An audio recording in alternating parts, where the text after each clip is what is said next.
Welcome back, loyal listeners, to Season 2, Episode 6 of Point 3 Podcast. Today is Wednesday, May 29th. Happy post-Memorial Day long weekend celebrations. And we're thrilled to have you join us once again. I'm Spider Brando alongside Hero Scroll down below, and of course Lou to my left. Your favorite trio of hosts back once again. Today we're talking and jumping into the latest superhero news and the hottest pop culture buzz from the past week, plus chatting about the MCU and DCU. So get your thoughts and keyboards ready, and let's dive into another great episode. We're going to Yes. start off... Oh, sorry. Nope. I just was saying yes because I'm excited all three of us are together. So Yes. what are we starting off with? We are starting off with our regular keep watching, keep reading, and keep nerding out section. And I clicked the wrong one. I will kick us off with keep watching. And my keep watching for this week is going to be a little basic, but in general, Spider-Man movies. I've watched Amazing Spider-Man 2 and Spider-Man Homecoming over this past weekend. Far From Home just got its re-release in theaters this past Monday. It's not doing too hot, but I don't think any of Tom's movies are going to be doing too hot. Maybe No Way Home, just for the event level thing, like in the theater re-release. But Amazing Spider-Man 2, very underrated movie. And our Spider-Man rankings from last week inspired me to do some rewatching. It's got a lot of dirt in that movie, but there's... In your eye? Yes, it puts a lot of dirt in your eye. Like Electro, specifically. And Green Goblin, just the way they look is very... put some dirt in your eye, you know? But at the core of both of those movies, they're such good Spider-Man stories and themes to them, and I enjoy them very, very, very much. Amazing Spider-Man 2 is probably very lower ranked just because there's much more better than it, but we know who's ranking it's low. Way too much hate. Oh, good old Joel. Dude, Joel in the most cap you could ever put the L. I still can't get over Across the Spider-Verse and Beyond the Spider-Verse. Dude, neither can I. It's just mind-blowing. I can't. In watching that live stream back, I'm shocked that Variety put that list out and stand by it somehow. They should do what Sony did with Neil Druckmann and just exit out. Yeah, take it down and be like, no, too much misinformation. Erased it from existence. Yeah. All right. Good. Before keep watching. Move on to keep reading. Yes, Morgan, we are talking Spider-Man just a little bit, but depending on what Heroes reading will be, depends on what we got.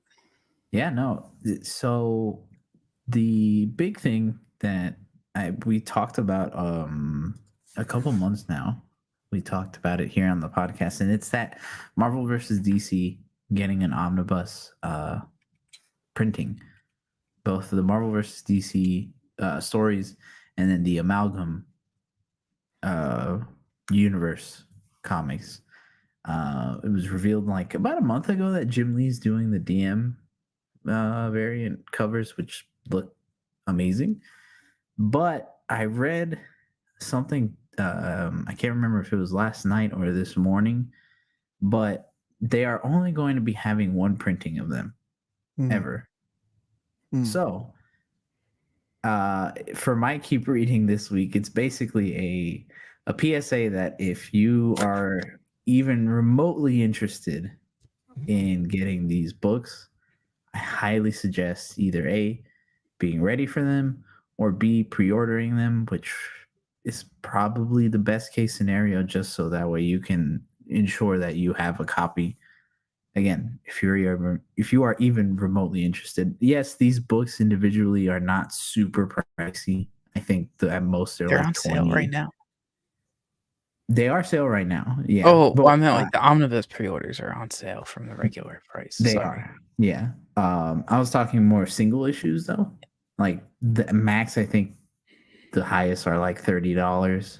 But if you just want to get it all done, and I do think you'll probably end up saving a little more money if you just buy the omnis. So Mhm. yeah, make sure you get yours early if you can. Very well said. Yeah. Shout out to everyone who's about to save because of the Point Through podcast. But this next piece for Keep Nerding Out, it's going to be an honorable mention. And I just want to highlight not necessarily a character, but a person who loves a character. And I got to give a shout out to Spider Brando. Spider Brando over the course of the last week, for absolutely no reason, Spider-Man has just been flying off the rails when you think Spider Brando right now. Feel free to raise your left arm and show the people what they may have been missing if they've never joined the Point Through podcast. Dedication For to life. Spider-Man. And go back and watch our last video, our Spider-Man ranking video if you haven't. Spider Brando put that together. It's a great story. It was really fun to guess along with us, even though we kind of blew a little bit of it. But check him out Everyone on. would be looking at that list with you Oh, that's fair. something out. That's fair. That's fair. But I mean, he's got it on his body. He's talking about it. He's literally live streaming it the other night, and I'm sitting here watching this guy play PS5 Spider-Man 2, which is awesome. No, it's just cool, and it's what we do at the Point Through podcast. Like literally, all of the stuff we talk about, it's not just because it's something to talk about. We literally eat, breathe, and sleep superheroes and our favorites, and this has been a highlight for Spider-Man so far. Now, we do have some Spider-Man news, so stay tuned with us as we get into our rapid fire news segments. But before we do that, give this video a thumbs up. Subscribe to the channel if you haven't. If it's your first time here, you're going to see what we do every single Wednesday with our rapid fire news section, followed by our deep dive, which is going to be pretty insightful and pretty interesting. So definitely stay for that. But we're coming up rapidly on Deadpool and Wolverine. So come back to the Point Through podcast. Come back to our channel because we're going to be talking about it, previewing it, and giving you everything that you're going to need to know before seeing the movie.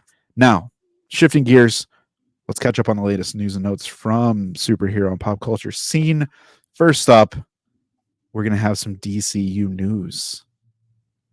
Lady Gaga teasing Harley Quinn Joker 2. She said, "My version of Harley is mine, and it's very authentic to the movie and these characters.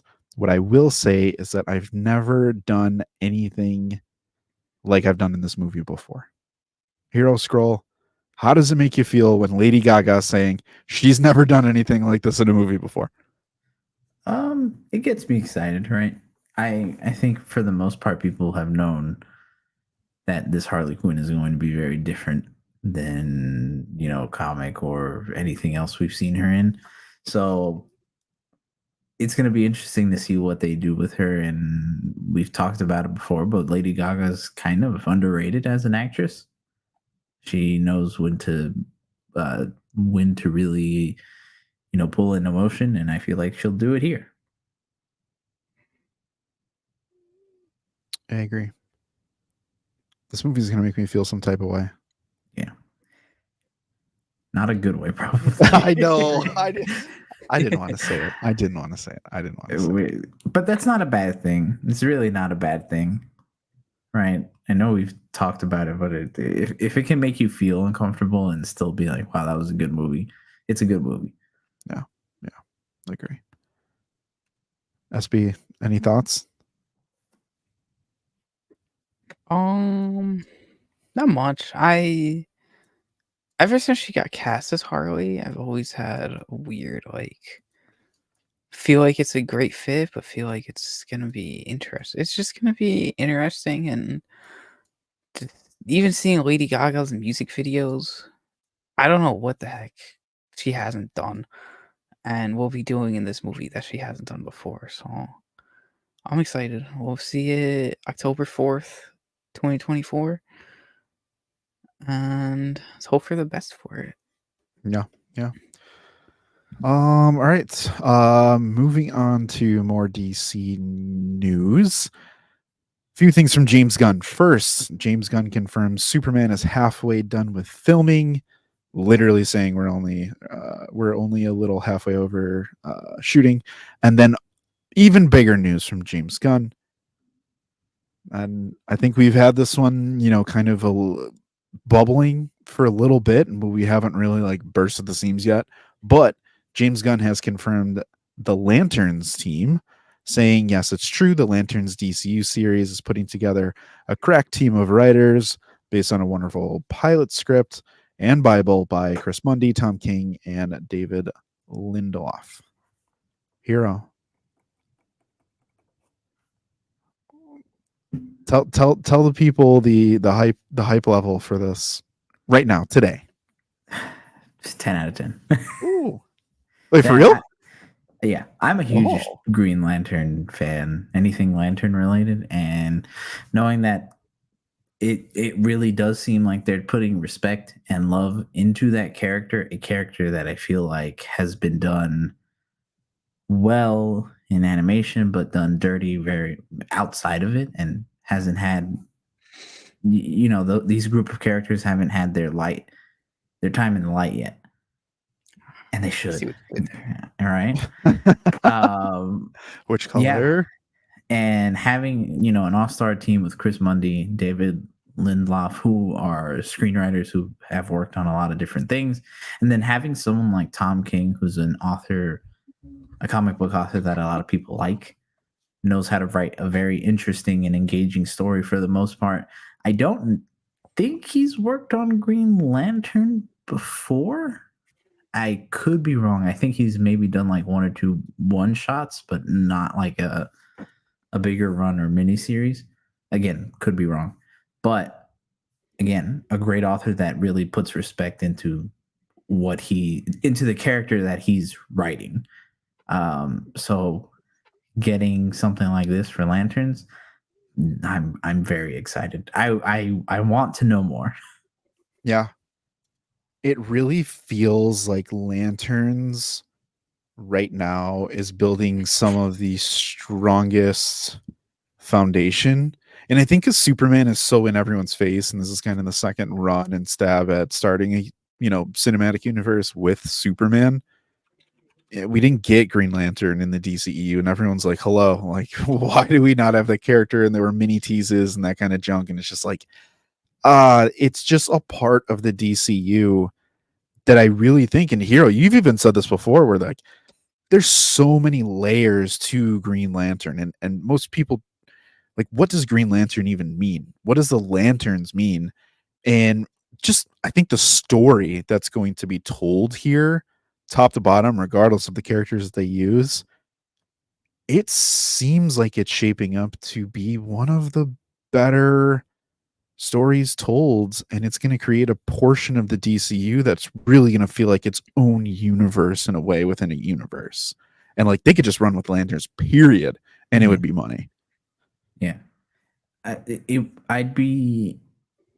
going to be interesting to see how the general public react to something like the Lanterns, because I don't think many people besides the 2000 movie have really know much about Green Lantern, especially if you're not super into it. But also the fact is that we've been clamoring for like a space cop group between the MCU and DC for a while now, with Nova Corps and then them. So the fact that DC is kind of beating them to the punch and they're doing it with such love is really going to be a nice like niche they're going to carve out first.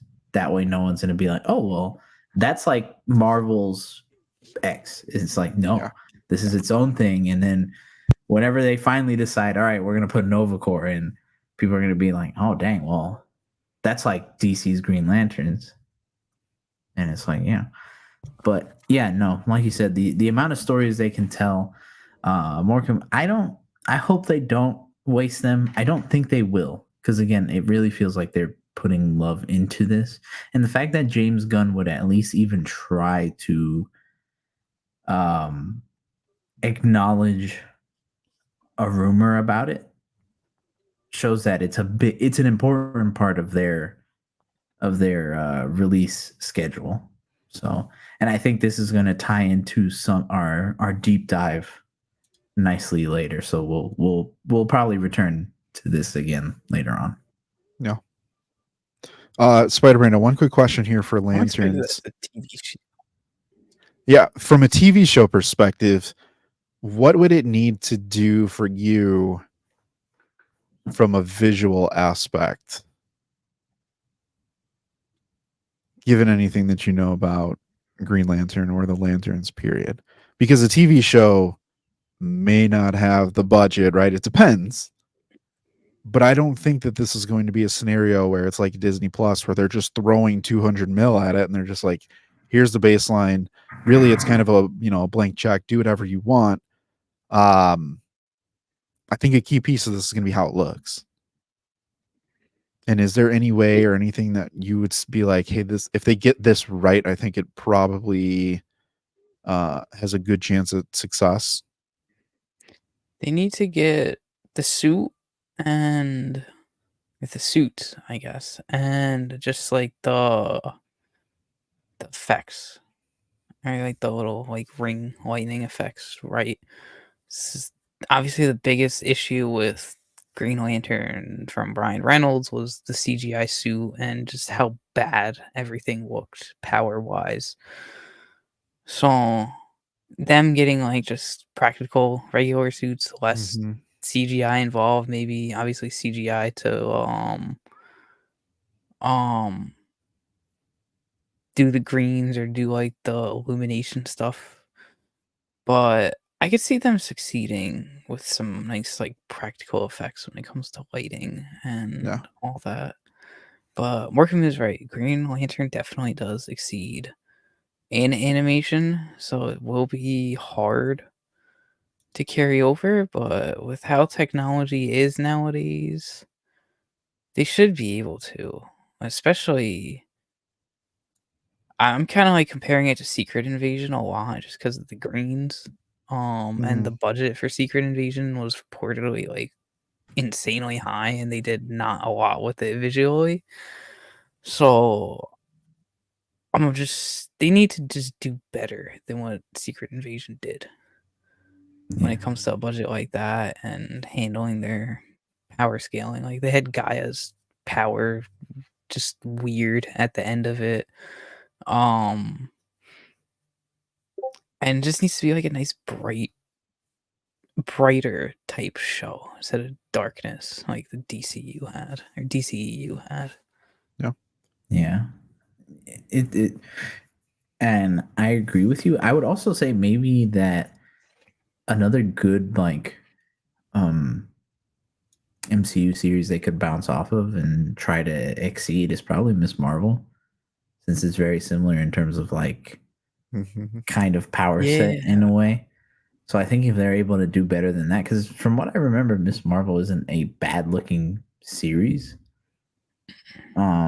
Its problems are more in its story and tone and everything to some people, right? But yeah, if they're able to do better with that or than that, then I think they'll be okay. But also, to add to your point, I think as long as they also make the personality of the Lantern stand out through their constructs, Yep. that's what's really going to push That's my thing. that's what's really going to push it. Because I know I already hear some people, oh, well, how are they going to? They all have the same thing. They all have the same power set. So it's going to be kind of boring to see. No, they are vastly different when it comes to their constructs, and it shows in their personality through that. So again, if they're able to do that, the series will be absolutely fantastic. 100%. That's exactly where I'm at. And before we move on, it's my one word: it's creativity. If they can get creative and stay creative, the show is going to be extremely interesting all the way through. Because when they're not fighting or their powers aren't activated, it's going to be a good show, right? But I think the worst thing that they can do is everyone's using just a giant hammer and everyone's got a brick wall and everyone's got a machine gun or two hands that are slapping someone. Like, yes, there's some homages that they can play that are what people are just like, oh, that's fun. I know where that's from. But yeah, individualize, stay creative. I think that'll be clutch. Look People to stay- Injustice. I hate saying that, but Injustice. look to Injustice to kind of get some inspiration. And I will say also the Green Lantern movie does pretty well in terms of like them separating their personalities, because Sinestro was using more swords, Hal Jordan was using more, like a whole racetrack, and the whole the fighter jets as constructs to hold them against the sun, like stuff like that. That's where you can show off. Yeah, that's fair. All right. Last thing from a DCU news standpoint, again from James Gunn. Now, we may be buying way too into a winky face emoji from a fan response perspective. However, someone asked James Gunn if he has plans for Deathstroke, and he dropped the emoji, winky face. Everyone's assuming this means there are some Deathstroke plans on the horizon, or at least in the works for DCU. Gentlemen, are we buying or selling Deathstroke being in Chapter 1 of the DCU?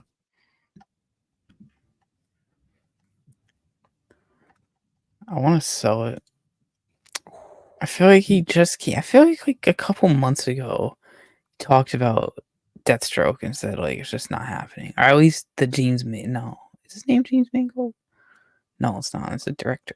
Whatever the last person that played Deathstroke in that one post-credit scene. Oh, Joe Manganiello. Joe Manganiello. I always know it's a JM, but I just think it's James Mangold for some reason. Fake fan. I feel like he debunked some rumors, at least with Joe Manganiello's Deathstroke, and I thought Gunn had said like Deathstroke wouldn't be on the radar for a while, so it's kind of weird to see this response now. Hero, buying or selling? It's a safe buy. Ooh. In the sense, like, will he show up as a main villain? I don't think so. But will he show up at some point? Yes. Because if what James Gunn is trying to do for this version of the DC, from what we've seen with Superman, is just kind of build the universe out and flesh it out with a bunch of different characters. Deathstroke is a no-brainer. Like, there's really no reason to not put him in there and at least set him up as like your next, not big bad, but your next villain for a different movie. Yeah. For example, like in a Batman movie, he could very well fit in as a sequel villain. And, if they go down the route of something with League of Assassins, they can easily just, twist it a little and insert Deathstroke in there. So, yeah. This is interesting. Morcom, drop in the comment. I don't know him that well, but Deathstroke seems like a B tier villain for a movie franchise. Agree. However, it really does seem to me like they are kind of segmenting out groups within the DCU initially. Yeah. And I actually would personally really like to see if they did kind of what some of us grew up on with Teen Titans, and associate him with the Teen Titans or even Nightwing, and really go that route and have him be that antagonist, to where you could have him or the Titans or Nightwing kind of step up into that Batman world and have them kind of be that crossover in a way. Yeah. With the Bat family, or pull people into the Titans. And I hate to give the comparison, but for me personally, I think it's more plausible to see Deathstroke as the villain to the Teen Titans than, from an MCU perspective, to have no one standing opposite of the Young Avengers. Yeah. I mean, I think he's more than that, Morecambe, right? It's just the last time we saw him was in the Titan series, and that series has, certain issues beyond in terms of like trying to change lore and whatnot. But then also in Green Arrow, Yes. which unfortunately people, because it's a CW show, people think it is just a lower tier and a lower quality, which I don't think is true. But even if he is the Teen Titans, I know if you watch the old series, you feel his presence every time he's there. And when he comes out in certain episodes, it's like, oh, like it's not a good feeling when Deathstroke is there. So if they can capture that, they could have something special with them, I think. Yeah. Dude, Yeah. even in Teen Titans Go to the Movies, Deathstroke is a badass in that. And I love that movie. I can't even lie. As much hate as Teen Titans Go gets, Teen Titans Go to the Movies is a freaking phenomenal movie. It is. It's so funny. And just, I love Deathstroke. Yeah, I love Deathstroke in there. Yeah. That would have been, obviously, it was more comedic one, but I hope he gets some shine in the DCU. It's, even if it's just freaking Arrow level again. That Arrow Deathstroke, I remember watching. When you brought it up again, I remember there's I think one of his last scenes in season 2 or whatever season he was in. I still get goosebumps over just thinking about it. His dialogue just goes so hard.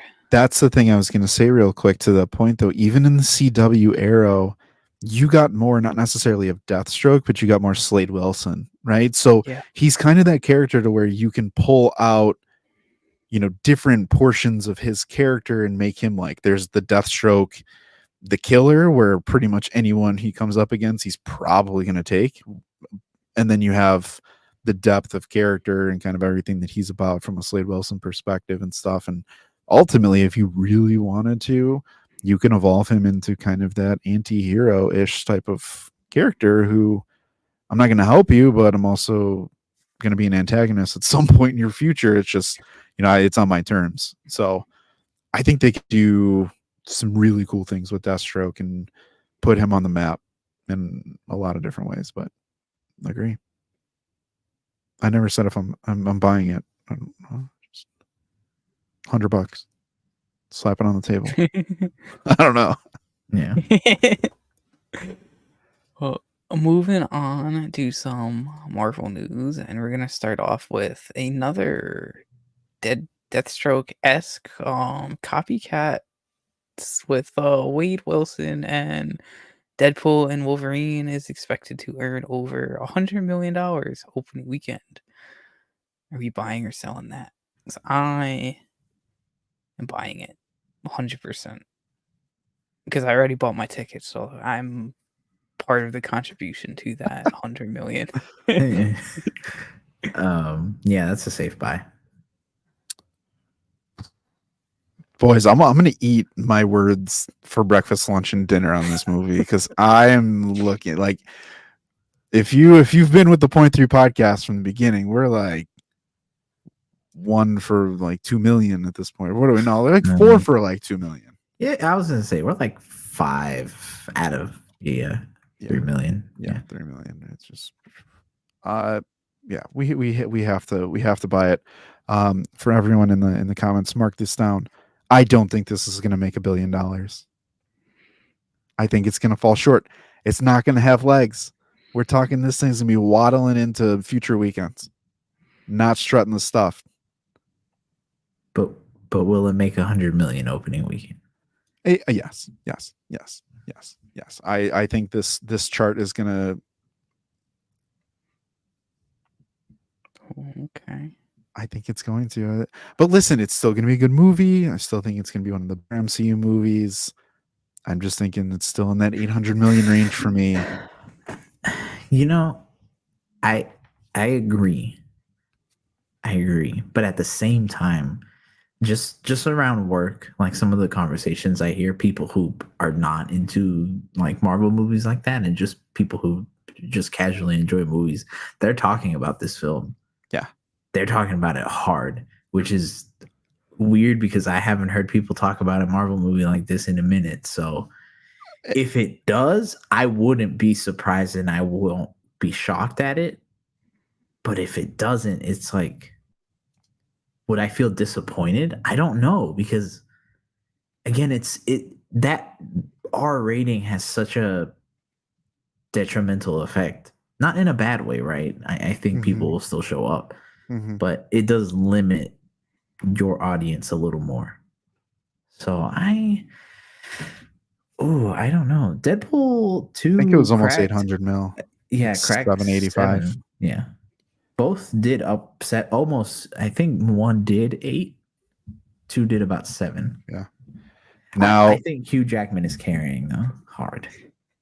I think so too, but here I'm still on this, and I haven't seen anything different. And I will reiterate this to this point and stay strong.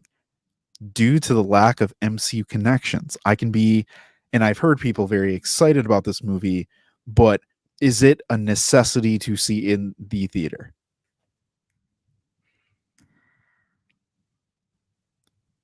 Yes. That's my question. I personally don't feel I have to go see this in the theater. I can wait for it to hit, watch it, enjoy it. Obviously not the same way, but from an MCU perspective, it has nothing right now to do with the MCU to pique my interest to be like, I see this opening weekend because I'm going to be spoiled. No, I'm going to watch it because I'm really going to enjoy it, and I'm probably going to watch it a bunch of times. But I probably can watch it at home. If you're taking it purely from the MCU perspective, then yes. Sure. Like you could just watch it at home. But Morcom, you took the words out of my mouth. I think because there's not much of a connection and it's just Hugh Jackman and Ryan Reynolds, people are going to be like, oh, it's like Deadpool 3. And they're just going to be like, I saw the first 2 Deadpools. I'm going to go watch this. So, I think they're going to go. I think people are going to show up for this movie. I do think people are going to show up for this movie. And it's been marketed hard in comparison to other movies as well. I'll give you that. It's got numbers on its side leading up to this, like no other movie has had in a long time. So, yeah. I'm not surprised, but I kind of wouldn't be surprised if it doesn't hit what everyone expects. Okay, big question then I'll ask this to you guys in the chat watching live. Spider-Brain out there, this over to you first. If this does not exceed expectations from an opening weekend perspective, will the MCU be deemed as dead? It's definitely going to be a blunder, but I feel like that comes down to its scores that it gets. Because if it has mediocre fan reception, say less than 80% Rotten Tomatoes and only like 200 mil opening weekend, that's going to be some very scary executive decisions that Disney's probably going to pounce on. But if we're in like it was a great 90% movie audience score, like in the 8s or 9s for rating, and it only gets 200 million, that's a big success in my eyes. Deadpool 2, 785 mil global box office when it's all said and done, 84% critic, 85% audience. Is that enough? I'll be honest, I don't think I don't think critic scores are going to be a factor in this. I think this is going to be one of those pure, how does it do at the box office for Disney? Disney's standpoint is, how is it going to perform? I honestly don't think, if it hits $1 billion, I don't think they'll be mad, obviously. Yeah. But if it hits the 800 range, or just in similarity to what the first 2 did, I think they're happy. Because that's still a lot of money for an R-rated movie in 2024. Yeah. So I think that'll be a success. And if people like it and it's fun and it just, it does what it needs to do, I think it'll be a very good outing for it. It could have a 70% on Rotten Tomatoes. I don't think fans are going to care about that. Oh, You look at us, we don't care. We're going to watch it either way, and we're going to formulate our own opinion. And I think that's kind of where we're at in movies as like as a whole. Which I also have a point in that later. So okay. Real quick, last trivia piece to this. Does this movie make more than 1 point? We'll say 1.3 billion. No. 1.1 billion. Possibly. I don't see it overtaking Joker as the highest rated R movie. Well, Joker's the only one that has, and it's at like 1.08 billion, I believe. It hasn't hit the 1.1, but it's at like 1087 million Now, or billion, whatever. hold on. Morcom, I'm with you. I'm with you. But just for reference, Spider-Man Far From Home, 1.13 billion. Captain Marvel, 1.13 billion. Black Panther, 1.35. Civil War, 1.15. Age of Ultron, 1.4. And last one I will hit you guys with, Avengers, 1.5 billion. So Joker is officially, right, as of Wikipedia's most recent update, it is at 1,078,000,000. Oh, I got the 7 and the 8 backwards. That was close. That was close. I think if it hits second or third, it'll be considered a success. And if it hits number one, which I feel like out of all the movies, it has a good chance. Because here's the thing, Oppenheimer got carried hard, I think, by the marketing of it. Yeah. And again, I do think this has a lot of marketing behind it. So I wouldn't be surprised. Okay. If they show us the cowl, I said this last week. If they show us the cowl before the movie, it's over. We're getting that, and it looks good in like a nice like trailer teaser, like 30-second clip or whatever. That hype's going through the roof for everybody. You know, whether you've seen a single Wolverine project or not, Hugh in that cowl.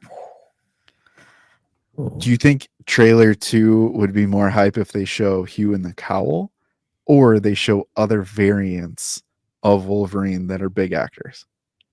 Ooh. Wolverine in the cowl. Oh, cowl. Okay. Yeah. People are over the cameo. Oh, don't say that for this movie. Well, I just meant like Just kidding. Like from what Multiverse of Madness did to us.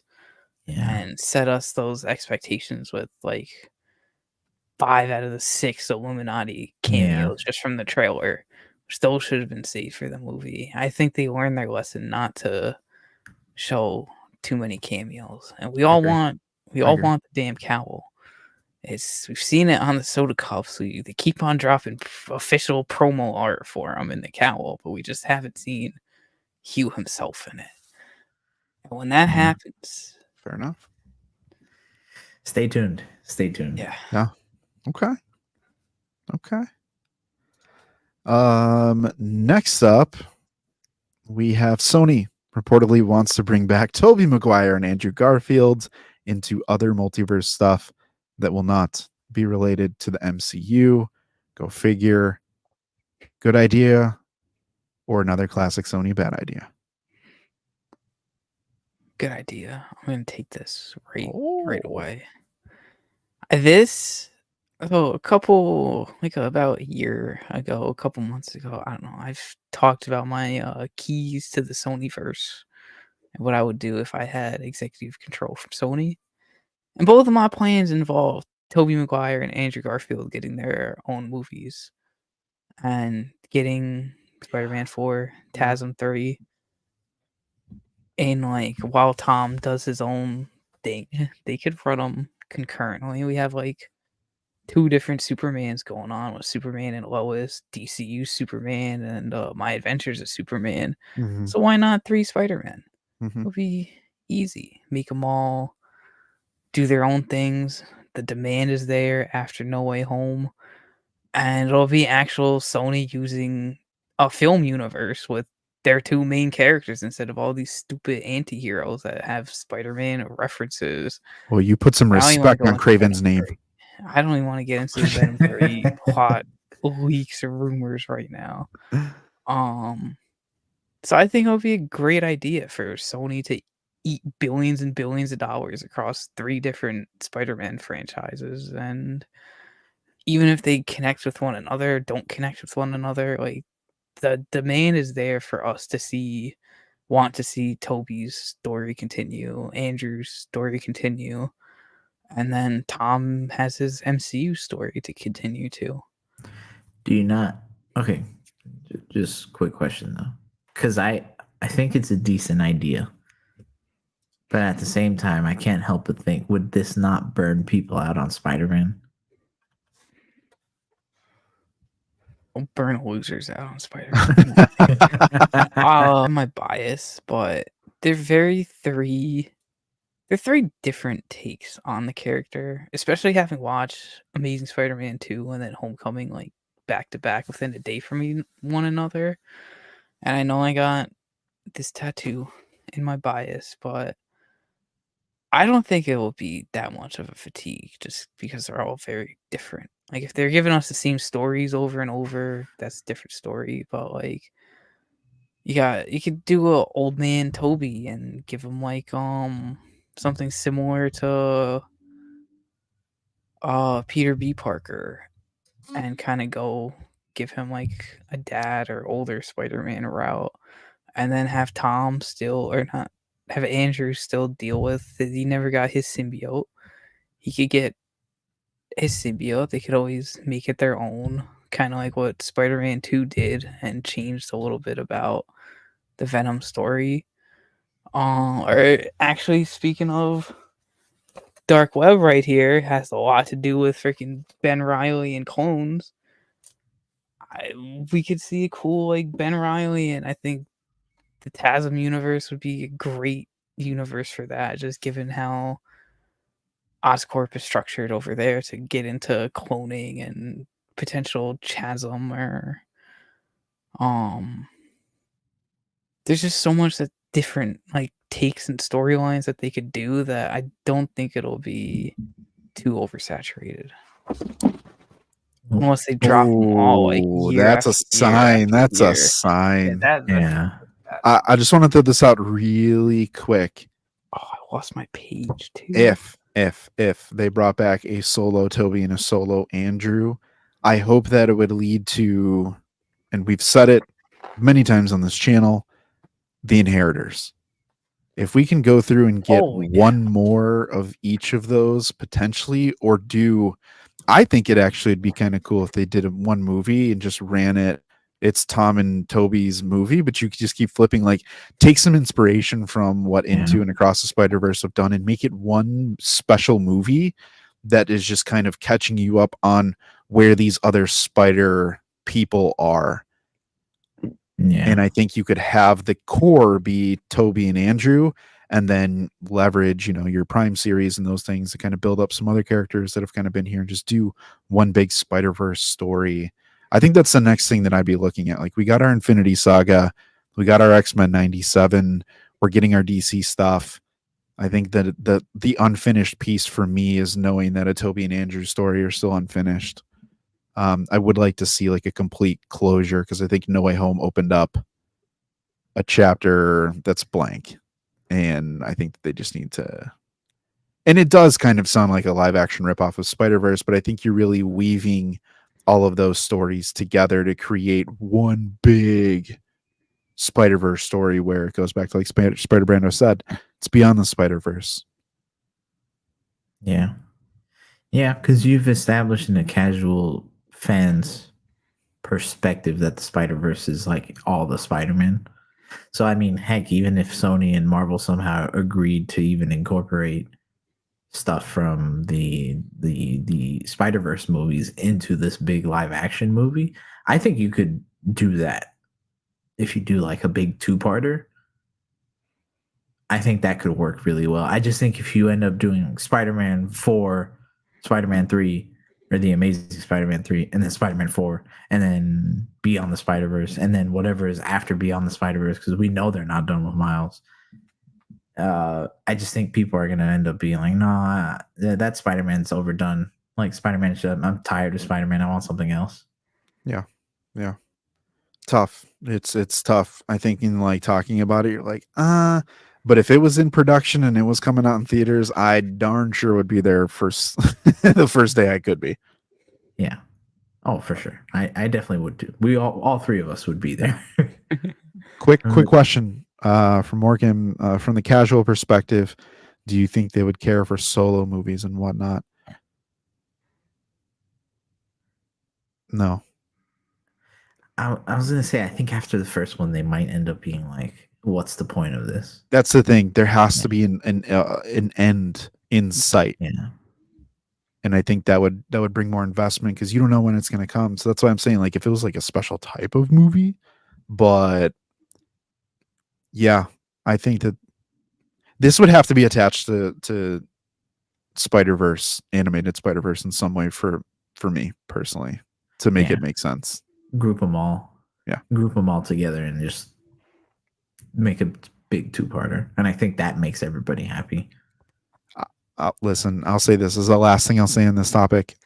If they could somehow pull out, maybe not Miles, but pull Miguel out, and we get a 2099 crossover instead of the assumed Miles crossover, maybe with someone somehow, some way, I would rather see that interaction live action wise with the 2099 because we've never really gotten that for the most part. Yeah. I don't know. Maybe not. It's just an idea that, you know, we don't work for Sony, but if Sony wanted us to, give me the keys. I was about to say, give the keys to Spider-Rando because he'll make you money. one more piece of Marvel news. Yeah.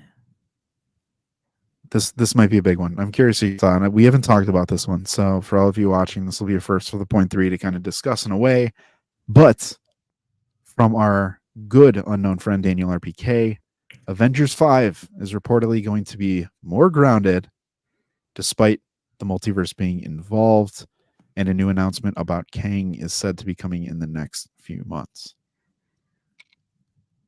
Hero, how do you feel when you read that the 5th Avengers movie is going to be more grounded in the multiverse saga?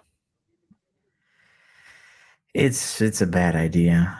It's a bad idea. The only way I can rationalize it in my brain, and Spider-Man, I saw you make a face, but I just think it's a bad idea because you have, when the Avengers come out, it's to deal with the biggest threat, right? And if you go down the grounded route, what's the point? It feels like the biggest threat isn't there, especially when we know that Avengers 5 is supposed to lead straight into Secret Wars. Even if they do Secret Wars as a two-parter and make this a big 3-part event, the big threat should still be there in a way. So grounded, the only thing, and Morecambe, that's what I'm trying to rationalize, is what does that mean? The only thing that I can think of that it means is that they're assembling the team. That Avengers 5 is going to be about assembling the team, and then Secret Wars is the team itself going through the actual events. But then it's like Avengers 5 isn't necessary if they go down that route. Like, we're on a rewatch, it's just going to be like, oh, well, that's the movie where the team comes back. So we can kind of skip that because Secret Wars is where it's at. Where you think of Infinity War, it's like, no, Infinity War you have to watch because Infinity War leads straight into Endgame. They are like, they are two pieces of the same, they're of the same movie basically. But if you do Avengers 5 6, potentially a 7, it would feel more like 6 and 7 are the ones that you need to watch, and then 5 is just kind of a whatever. I think Morecambe's reading our minds. Like, just absolutely dominating the chat tonight. Shout out to you. Yeah. But that's where I feel Avengers 5 could be close to Civil War. However, to Hero's point, everything led up, like the whole Infinity Saga led up to Infinity War. And right now, like, we have no lead up to anything, and Avengers 5 is still on track to release. Like, we have a lot of ground to cover from a multiverse perspective. But Grounded, to me, that's definitely more Earth-based in its origin, and I really think Cap 4 should have probably been this movie that establishes that team, and Thunderbolts kind of gives us another look to it. But, and Spider-Man, I'll ask you this question. Is it worth it to bring Kang back for this movie? I don't even know how or like what could be done. Honestly, straight up just like goes to Earth and murders Ant-Man, and then the Avengers are like, oh shit, we gotta do something about that. But I don't, it's just so weird. Like you said, when you heard more Grounded, you thought Earth and like street level. That's where my mind also went when I heard about or when I saw that. So like it could still deal with the kings and the multiverse and space and stuff if they decide to like kind of do like two storyline things. But it's just they should have, there's so much different that should have been done, and this movie should just get pushed back like a while. It needs more build up. It probably like, will. Fantastic Four is likely getting pushed back for some rumors that I've heard. And there's also rumors that they're not even gonna like be in the movie. So I really don't know anything that's gonna happen in this movie. And to your point, I think Kang is the big curveball. Mm-hmm. Yeah. Because I mean, we've talked about it. You go back on our channel, you see kind of the Kang update journey we've been in. That Kang's out, Kang's back in, Kang's not really in, then he's back in, then they're like, hey, he's going to be coming in the next couple months. I think to add to this rumor, I saw a couple of sources saying that D23 is a likely space for them to announce something Kang related. We'll see. But at the same time, it's like, that for Bonds. Right. But then at the same time, we've been hearing this for months now, and I mean months, that Kang is not the only villain. And that whoever this other villain is, many are thinking Doctor Doom, but even if it's not Doctor Doom, how are you going to incorporate them? Because I mean, and per a lot of these sources and rumors, this other villain has very different motivations than Kang. So how do you still have Kang and not make that clash with the story that you're trying to tell when you're trying to juggle two villains? Because universally, or not universally, but for the most part, as we've seen with most superhero movies, when you start juggling multiple villains in big events, it typically doesn't work.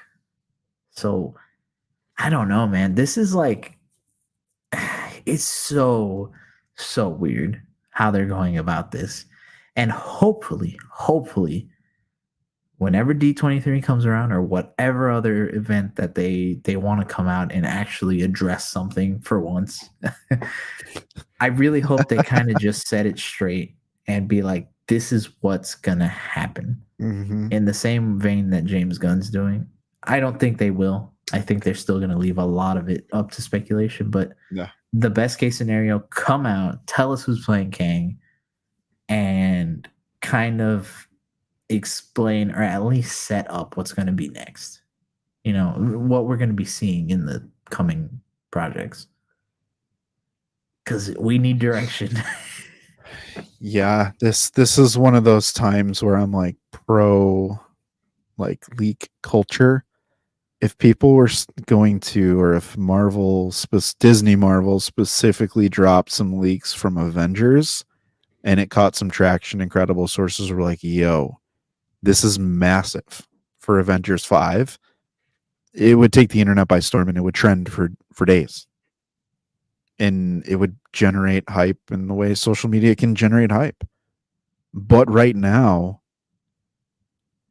I know I was kind of joking about it of like, if Deadpool Wolverine doesn't hit 100 mil opening weekend, is the MCU dead? This is the death flag right here. Is Avengers 5 in my opinion. If Avengers 5 is garbage, I think a lot of people are going to be vocal on this movie and say, listen, enough is enough. Like, this is the one thing that we're always going to show up. It's always been the event. It's always been the biggest thing, and it's what made the MCU the MCU. And the Avengers IP is right next to Spider-Man, like 20 some odd $1 billion in worth.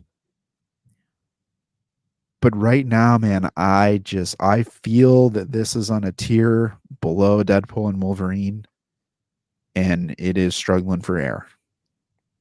Yeah. And Morgan, I think at some point they did like being straightforward. I even look at the old phase reveals that they did, like for phases 4 and 5. They were straightforward. They told us what was coming, when it was, what order it was kind of coming out in, and we knew, right? But again, a lot has happened since that last one, but they haven't come out and said anything. So it's like, where is the big update that we want? Like, we just want a new timeline. I think if we get a timeline, not even a specifics of what's going to happen in these movies, if we get a new set timeline that's like, all right, here's what's coming out, here's when it's coming out, here's what is actually confirmed, and here's what is not, I think people would be very happy. Very happy, because now that at least gives us a general idea of what we can speculate on, instead of being like, how are they going to connect Midnight Suns and Blade? But Midnight Suns probably isn't going to come out before Avengers 5, but it might not. Yeah. That's the kind of thing we're doing now. But if they come out and they say, hey, Blade comes out, but there's no Midnight Suns. Okay, now we know then, okay, we don't have to speculate on the Midnight Suns anymore. Yeah. Yeah, I mean, we can touch on that, because I think we're probably due for another State of the MCU in a while. But go back to that quality control question of, Bob Iger's said 2-3 times, where he's like, less quantity, more quality, and we're like, okay, well, we do this every Wednesday, and there are more and more projects that are being pushed to production and are scheduled for release and are done filming. And 2025 is going to be full of movies and shows. So when is this supposed to happen? Avengers is probably going to fall into this bucket of like, it's going to start filming next year, scheduled for a 2026 release. Let's say it gets pushed, that's 2027. We're still not outside of the range of when these shows are supposed to be released, and none of them have any connectivity whatsoever teed up. So I don't know. I have one more question for you guys about this, though, circling back to the grounded film piece, because I think it's worth just touching on for a second. Did you feel that Quantumania or Loki season 2 or even Loki season 1 were grounded shows or movie?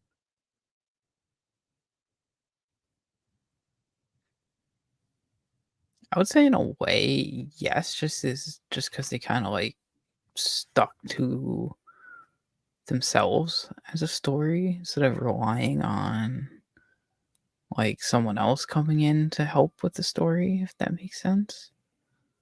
Like Loki didn't really pull from like so much Asgard stuff. It was just like a Loki TVA story. Quantumania didn't pull from like Avengers or other stuff. It was just Ant-Man story. if you're picking up what I'm putting down. I don't know if I could explain that, like what I'm No, trying to say I think you correctly or said that not. really well because in Avengers movie, the expectation is not that it's self-contained and solely focused on one character that's not really utilizing their whole history. It's literally what the Avengers are. So I just thought that was an interesting thought of like they do kind of feel grounded in a way, but like, is that possible with an Avengers level movie? I don't know here. What do you think? Yeah, I don't think it is, to be quite honest. That's why it's like it has such a weird grounded has such a weird like connotation to that word. And again, when you don't have clear direction on what it means for that, and you just hear people on Twitter throwing it out and throwing it out, and then we're like, ooh, that's not good. Because we only associate it with what we know. Mm-hmm. They could mean something absolutely different with it, but Yeah. we're going to associate it with what we know. But isn't it crazy that whenever Avengers 5 comes out, more than likely 2026, 7, and or 8, if it gets a pushback, that means it'll have been at least upwards close of a decade since the last Avengers movie. That's insane. And we still have no idea, absolutely no idea what's going to happen. That's insane. Because if it comes out 2026 at the earliest, I don't think it will. But at the earliest, that's 7 years. 7 years since your last Avengers movie. And we have not a clue what's going to happen. It's wild. It's wild to think about. We got Makes me- 4. Go ahead.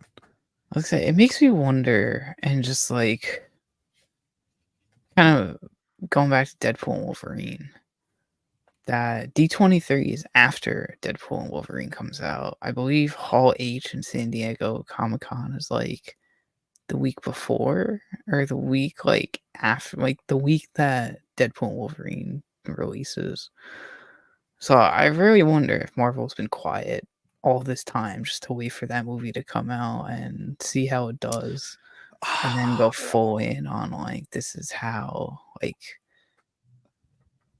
maybe something big could happen from there, and that's why they've been quiet all this time. It's the week of. It's just weird. Hall H? Yeah. SDCC is the week of. Damn. We ain't getting shit from them for... Oh, it's the week of Deadpool Wolverine. I just zoned out for a second. Yep. San Diego Comic-Con, July 25th through the 28th. Dude, you can't announce anything else. You're gonna nerf the whole movie. Anything, yeah. So D23 Oh my is gosh. D23 is gonna be huge. Oh They're no. probably gonna be gonna do stupid other TV shows at Hall H. Oh God, dude, that's boys. No. I didn't connect this till you said it. Oh my God, that sucks. That sucks. I wouldn't be surprised if Marvel just skips it outright again, like they did last year. Just have the Deadpool promo. Just kind of leave it as that. Yeah, I would not be surprised. Or just they have no stage presence at all. I'd say none. Guys, we still need a Fantastic Four team. We still need to see all those people. Like they're like we were talking about that for a while. Like your big suit reveal. What are they getting? Wow, I'm yikes. Well, dang. Wow. I mean, they still could if they really wanted to. They still could reveal like something Fantastic Four related. Because I mean, another holiday photo. They could just come out and explicitly be like, "Hey guys, this has nothing to do with Deadpool and Wolverine." Okay, you've already said more than they've ever said about anything, right? Even if they said that, and then they're like, "By the way, here are the Fantastic Four in their suits," and it's not their ugly, crappy little pajama ones. Oh. Dude, it gets me so mad that they fumbled the opportunity for a Mother's Day post and an Earth Day post and a Father's Day post. Like they did a Happy Valentine's Day of the whole team. They did 444 with Human Torch making as well 4. For Earth Day, easily could have been like the Thing graphic. Dude, July 4th. Mother's come on. Day, Mother's Galactus Day. for Earth Day. Like, Oh, nice. I was Bro, just thinking the Thing come for on. Earth Day. like So they literally just just could have fire been like Happy Earth Day, and it's Galactus grabbing the That Earth. would be cool. Mother's Day, Sue Storm, obviously. Father's Day, Mr. Fantastic. I don't know why I hesitated right there. And then boom, like that's just great marketing to build hype for a movie. And it even gets official awareness. It's like by a Mother's Day post, people are gonna be like, oh, are the kids gonna be in the movie? And Gosh dang. obviously there's the rumors that they are. And Galactus might be chasing after Nathaniel, but that would have been like actual like official hype and teasing instead of having to hear from our best boy Daniel RPK. Like, come on. Listen, Marvel needs a new marketing director. I was gonna say Marvel. Give me the keys. Marvel. If you're watching this, we love your films. We do. And we love the MCU. But please just like actually listen to fans. And if you want help, the Point 3 crew, we're here to help you. Like genuinely. Like we'll do it pro bono. We'll help you out. Especially if you join our live stream every week at 9:05, 9:10 Eastern Standard Time. Like that's all you got to do, Marvel. We make it so easy for you.